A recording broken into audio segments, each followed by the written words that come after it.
Invincible saison 3, c'est enfin terminé et il y a beaucoup de questions qu'on a en tête suite à la fin épique de cette saison et l'ouverture, petit teasing sur pas mal de choses qui sont arrivées à la fin de l'épisode. Donc cette vidéo a pour but de vous expliquer la fin d'Invincible saison 3, de revenir sur tout ce que ça va ouvrir. Donc j'espère que vous êtes bien accrochés car on est parti pour l'univers d'Invincible. Let's go! On va commencer directement avec Conquest et surtout le fait que ça tease, ça met en place la Viltrumite War. Donc déjà, Conquest, vous l'avez vu dans le dernier épisode de la saison 3 d'Invincible, c'est un petit bougre Viltrumite assez puissant qui est envoyé notamment pour conquérir des planètes et il se retrouve à affronter évidemment notre petit Mark Grayson alias Invincible et il se bat à fond, il affronte même Atom Eve et le petit frère de Mark, Oliver, mais les trois réussissent quand même à l'arrêter.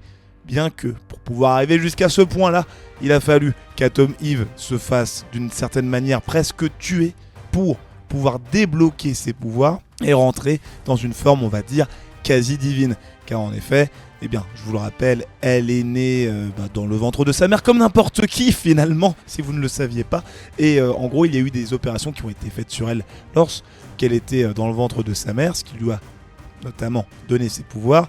Mais à ce moment-là, il y a aussi des sortes de blocages mentaux qui ont été mis au niveau de son cerveau pour éviter qu'elle n'utilise la quasi-totalité de ses pouvoirs. Et le fait est que lorsqu'elle est atteinte d'un grand traumatisme, là, les blocages sont débloqués et elle peut utiliser la quasi-totalité ou même l'intégralité finalement de tous ses pouvoirs, ce qui lui a donné une forme divine de folie et qui lui permet aussi normalement de pouvoir changer les matières organiques, parce que de base elle peut changer tout ce qui est vêtements, ce qui est nourriture, etc. Mais quand ça concerne des êtres vivants, là elle ne peut rien faire, et pourtant ici elle a réussi à se servir de ça en balançant, on peut le dire d'une certaine manière, un rayon laser de je ne sais quoi d'énergie rose qui était phénoménal. Et grâce à sa version donc Super Saiyan, elle a pu aider à arrêter notre petit Conquest. Et ça montre aussi qu'Atom Eve, face d'ailleurs à l'un des plus puissants Viltrumites, elle peut peut-être rivaliser lorsqu'elle est en mode plein potentiel. Elle pourra même devenir donc une menace totale lors de la Viltrumite War ou la guerre des Viltrumites qui s'annonce dans pas longtemps. De l'autre côté, on a Mark, évidemment, qui a mis les coups de grâce auprès de Conquest en lui balançant tous ses coups de boule possibles, imaginables, et il pense l'avoir évidemment tué. Il demande même à Cécile de lui montrer la dépouille. Mark voit la dépouille et il dit c'est bon, il a l'air d'être bel et bien mort, maintenant brûlez-le, et comme ça on n'en parle plus, et moi je veux plus jamais voir ça. Sauf que Cécile, il est pas bête, il a quand même gardé le corps, en sachant que le gars n'était pas totalement... il n'était pas mort, tout simplement. Et donc, il a décidé de prendre le corps, de le mettre dans un bloc de 400 tonnes de métal sous 9 km. Donc, 9 km en dessous de la Terre, plutôt. C'est mieux formulé comme ça. Et au moindre mouvement, s'il tente de s'échapper, le mec, tout le bâtiment explose. Et autant dire que normalement, c'est censé l'achever. Donc, il le garde pourquoi ? Notre petit Cécile, il le garde parce qu'il sait que la Viltrumite War arrive, que d'autres Viltrumites vont être envoyés justement vu que le Conquest n'aura pas réussi à prendre le contrôle total de la planète. Et quand ça va arriver, il va falloir qu'ils aient des moyens de pression, des moyens de contrer justement les Viltrumites. Et qui de mieux qu'un gars qui a des années d'expérience comme Conquest pour leur fournir toutes les informations nécessaires afin de pouvoir lutter contre cette race alien extrêmement puissante. Donc voilà, lorsqu'il se réveillera à Conquest, on peut s'attendre à ce qu'il donne des infos à notre petit Cécile. Et il faut aussi s'attendre donc à ce que d'autres alliés puissent quand même rejoindre l'équipe. Et qui d'autre, messieurs, dames, que Battle Beast pour devenir un allié. Parce que oui, on l'avait laissé de côté depuis quelques temps, suite au fait qu'il s'était allié donc à Allen l'Alien et à Omniman lorsqu'ils étaient tous les trois dans la prison Viltrumite. C'est là notamment où Omniman devait se faire assassiner, se faire tuer tout simplement. Et les trois se sont donc alliés pour pouvoir s'évader et pour pouvoir affronter donc des Viltrumites, surtout Battle Beast qui adore affronter des adversaires puissants. C'est ce qu'il a fait, sauf que à la fin d'un certain épisode de la saison 3, on l'avait vu en train de vagabonder dans l'espace sans vraiment savoir où il allait se retrouver, s'il allait survivre. Au final, le plan de la fin de saison 3 du dernier épisode, donc de l'épisode 8, nous montrait le Battle Beast dans l'espace, recroquevillé sur lui, même si on apprend à bien dire les mots, et il s'est fait récupérer par d'autres aliens. Ça nous a permis de voir qu'il avait bel et bien survécu. Et la seule chose qu'il a dite, donc attendez, si je ne dis pas n'importe quoi, c'est j'en veux encore ou j'en veux plus, je ne sais plus. Donc ce qu'il laissait sous-entendre qu'il voulait encore affronter, il veut encore affronter des gens surpuissants. Et qui d'autre qu'une armée de Viltrumites pour pouvoir assouvir sa soif de sang finalement.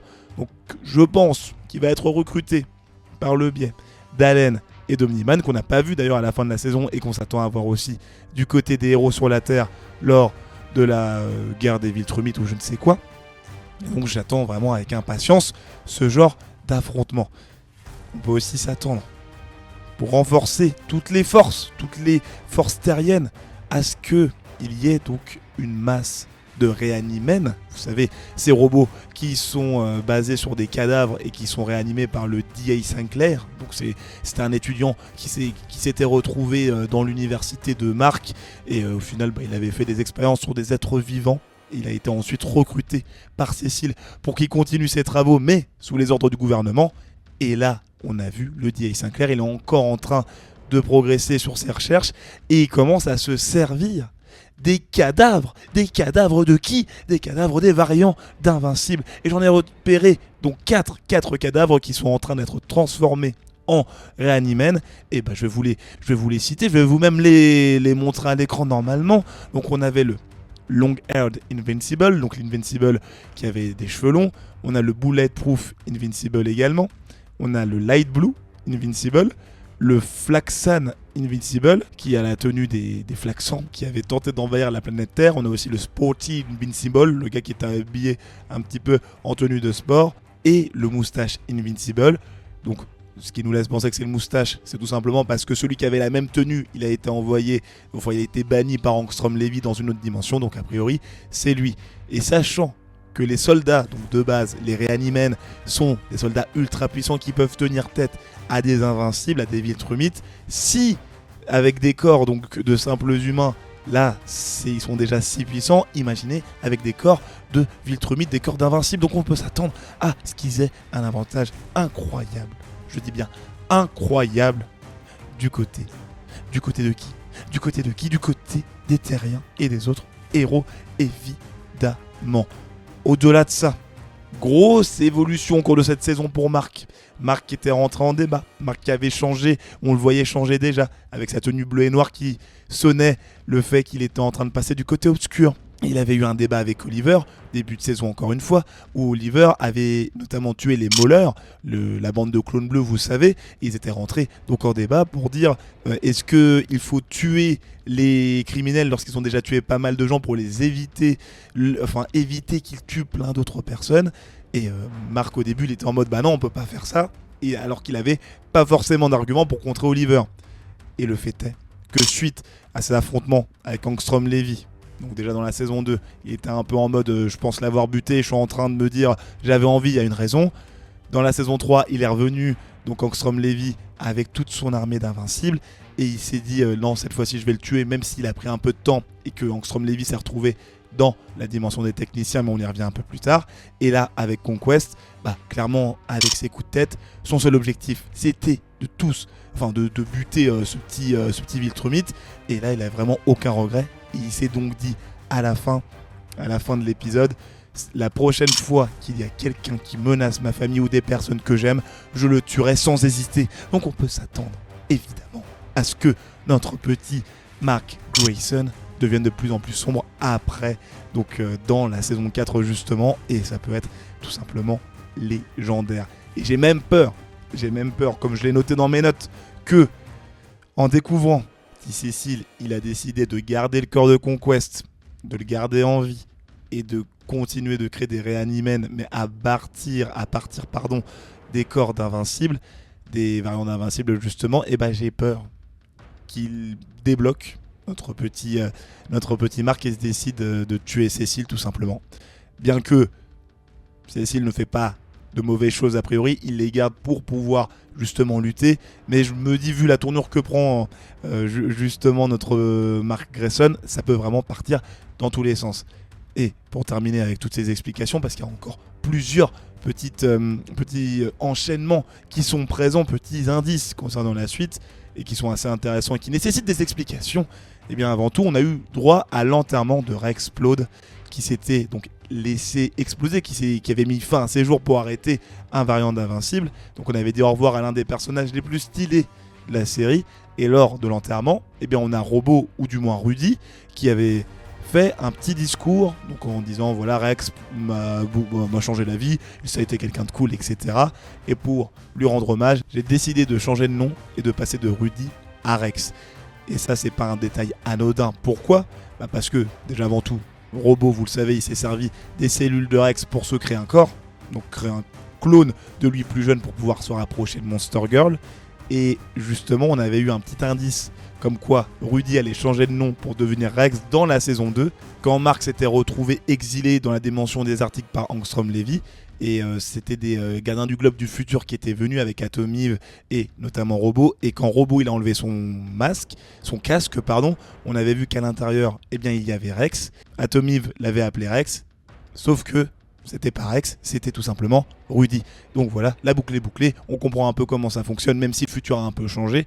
Mais on pouvait donc s'attendre déjà à ce que Rex meure avec ce qui s'était passé à la fin de la saison 2 et l'arrivée des gardiens du globe du futur.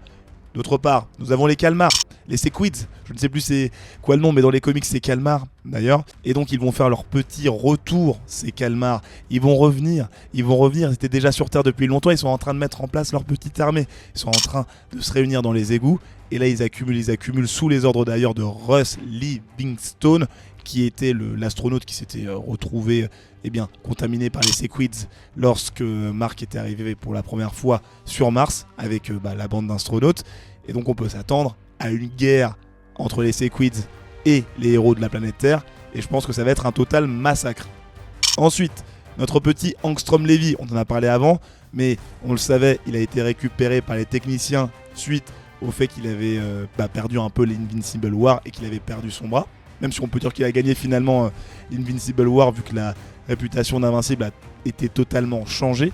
Il a été réparé par les techniciens qui lui ont donné un bras bionique. Donc on peut se dire qu'il va bientôt agir, et c'est notamment ce qu'il laisse sous-entendre lorsqu'il discute avec les techniciens. Parce que les techniciens ont dit que maintenant il était sous leurs ordres, ce qui est logique, vu qu'ils les ont beaucoup aidés. Et donc les techniciens, on a l'impression de base qu'ils ont besoin d'une planète. C'est Angstrom qui leur dit quelle planète vous voulez. Il a dit attends, on veut bien une planète, enfin un univers plutôt, mais il n'y a pas que ça qu'on va vouloir, t'inquiète pas, on va faire une petite coalition et ça va nous mener un petit peu loin tout ça. Donc on peut s'attendre à ce qu'il y ait encore pas mal de choses et pas mal d'interactions entre Angstrom Levy, les techniciens et peut-être même le Mark Grayson de l'univers principal. Mais ça reste encore à voir dans la saison 4, ou peut-être dans une saison 5. Mystère et boule de gomme, et bien sûr, le retour assez surprenant de Damien Darkblood qui revient dans une scène post-crédit. Pourquoi c'est surprenant d'ailleurs, que je vous explique ? Parce que la dernière fois qu'on l'avait vu, c'était dans la saison 1, lorsqu'il enquêtait sur les meurtres d'Omni-Man commis sur les gardiens du globe, pour savoir qui avait justement commis les meurtres. Il avait découvert que c'était Omni-Man. Il a voulu en parler à Cécile, sauf que Cécile a décidé de le renvoyer en enfer, vu qu'il voulait garder encore le secret jusqu'à avoir toutes les informations nécessaires pour bien incriminer et bien comprendre pourquoi Omni-Man avait fait ça. Donc depuis, il s'était retrouvé en enfer, on l'avait plus jamais revu, et là, comeback, on le voit en train d'invoquer un démon qui semble être son chef, et il lui dit qu'il y a quelqu'un sur Terre qui pourra notamment l'aider à revenir, à reprendre son trône, donc le trône du fameux démon qu'il a invoqué. Ce gars-là, il est sur la surface, on peut s'attendre à ce qu'il soit sur Terre évidemment, il a le cœur noir, et il pourra se mettre au service, normalement, du maître de Darkblood. Et normalement, Darkblood va tenter de l'invoquer. La question c'est, qui est-ce que ça va être ? Est-ce que c'est un héros qu'on connaît ? Peut-être Darkwing qui est dans le Shadowverse, mais vu qu'il est dans le Shadowverse, c'est pas vraiment sur la planète Terre, donc ça peut pas forcément être lui, vu qu'on le rappelle, Darkwing a envoyé un Invincible dans le Shadowverse également.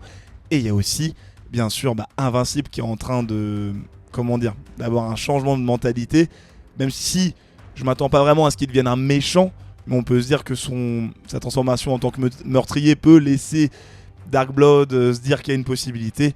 Bon, vous me direz dans les commentaires qui vous pensez que Dark Blood va posséder d'une certaine manière ou va ramener en enfer, parce qu'il y a quand même beaucoup de questions, notamment vis-à-vis des Invincibles. Je sais pas si vous les avez tous compris, et qui s'est retrouvé dans la dimension désertique ou qui est mort. Et j'en parle juste ici dans les vidéos qui sont juste là, donc n'hésite pas à cliquer. Il y a aussi la critique à la série Invincible au global qui est dispo sur la chaîne. Moi, je te dis abonne-toi, à la prochaine. C'était Ludo du Ludoverse. Salut!